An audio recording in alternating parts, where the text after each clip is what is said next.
दोस्तों विंटर है और अगर आप देखेंगे कि ग्रोथ प्लांट का मैच्योर हो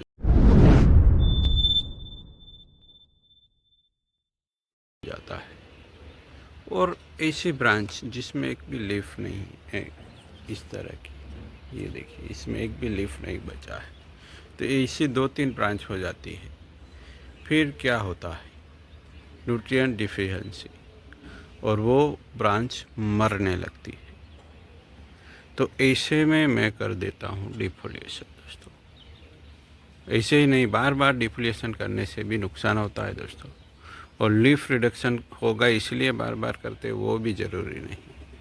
पर स्पेशली जब विंटर है इस वक्त, तब इस तरह का देखने को मिलेगा ही मिलेगा दोस्तों फाइकस में, तो कि किसी ब्रांच में इस तरह एक भी लीफ नहीं बचेगा। और देख सकते हैं दोस्तों, ये एकदम लोअर ब्रांच है, और लोअर जितनी लोअर ब्रांच होगी इतना कम न्यूट्रिएंट मिलेगा प्लांट को। तो यहाँ देखेंगे तो ये प्लांट एक्टिव भी होने लगा है। तो इसको ज़्यादा एक्टिव करने के लिए और एक साथ सभी ब्रांच एक्टिव हो जाए, इसलिए हमें यही करना होगा डिफोलिएशन दोस्तों। तो अब प्लांट की मांग है, डिमांड है दोस्तों, और प्लांट की ये बिहेवियर को समझते हुए अगर हम वर्क करते हैं तो अच्छा रहता है। अगर ऐसे ही छोड़ दिया और मार्च आते आते 1-2 ब्रांच तो ऐसे ही चली ही जाएगी दोस्तों।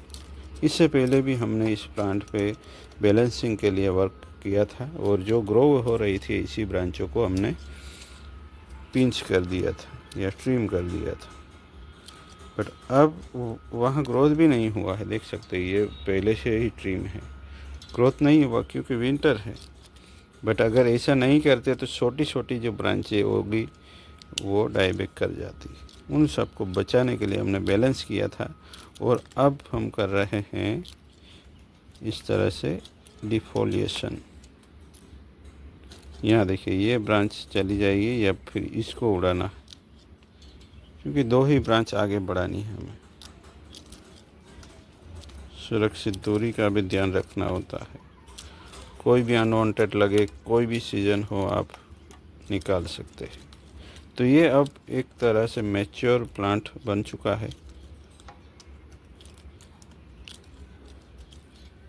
और हम उसको और ज़्यादा घना बनाएंगे आने वाले सीज़न में। और बैलेंस का बहुत ही ध्यान रखना पड़ेगा, नीमाटोड का ट्रीटमेंट करना पड़ेगा,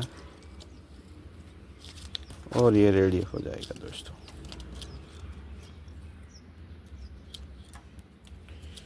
तो प्लांट का जो बिहेवियर है ग्रोथ करने का या पैटर्न है, उस पर ध्यान रखते हुए हमें वर्क करना है दोस्तों। पहले मुझे बिल्कुल भी नहीं पता था, इसको मैंने रॉक के साथ अटैच कर दिया था, और फिर लगा जैसे यहाँ शिवलिंग है यहाँ पे। तो फिर मैंने सोचा कि शिवलिंग के लिए एक उसके ऊपर बैठा हुआ नाग डिजाइन करते, स्नैक, और उसी को मद्देनज़र मैंने उसको एक स्नैक की तरह डिज़ाइन किया है। वासुकी नाग कहते हैं। उसके कई सारे फन होते हैं, तो फन के रूप में मैंने कई सारी ब्रांचें डेवलप की है, ऐसा ही जूम कर सकते हैं। और यहाँ धीरे धीरे करके दोस्तों, यहाँ ओम के शेप का कुछ दिख रहा हो तो देखिए, यहाँ से ये और ये, और इसी के साथ इधर, इसी तरह कुछ स्पेशल कंपोजिशन बन चुका है यहाँ। और ये लावा रॉक है दोस्तों। इस तरह ट्विस्टिंग के लिए वायर मार्क्स बन जाते हैं ट्विस्टिंग करने के लिए, पर देख सकते हैं यहाँ से वायर मार्क दूर हो चुके हैं। धीरे धीरे ये भी चले जाएंगे जैसे जैसे प्लांट की स्टेम में ग्रोथ होगा दोस्तों। अब हमें उसको हेल्दी रखना है, वेल न्यूट्रिएंट देते रहना है, जिससे प्लांट के स्टेम में ग्रोथ होगा, और वो ग्रोथ की वजह से प्लांट का जो स्टेम है वो धीरे धीरे मैच्योरिटी की ओर जाएगा, और जहाँ क्रैक्स वगैरह आने लगेंगे धीरे धीरे, थोड़ा वक्त ज़रूर लगेगा दोस्तों, बट हम कोशिश करेंगे। अब यहाँ वायरिंग करने का कोई ज़्यादा मतलब है नहीं, बस ये अब बन ही चुका है।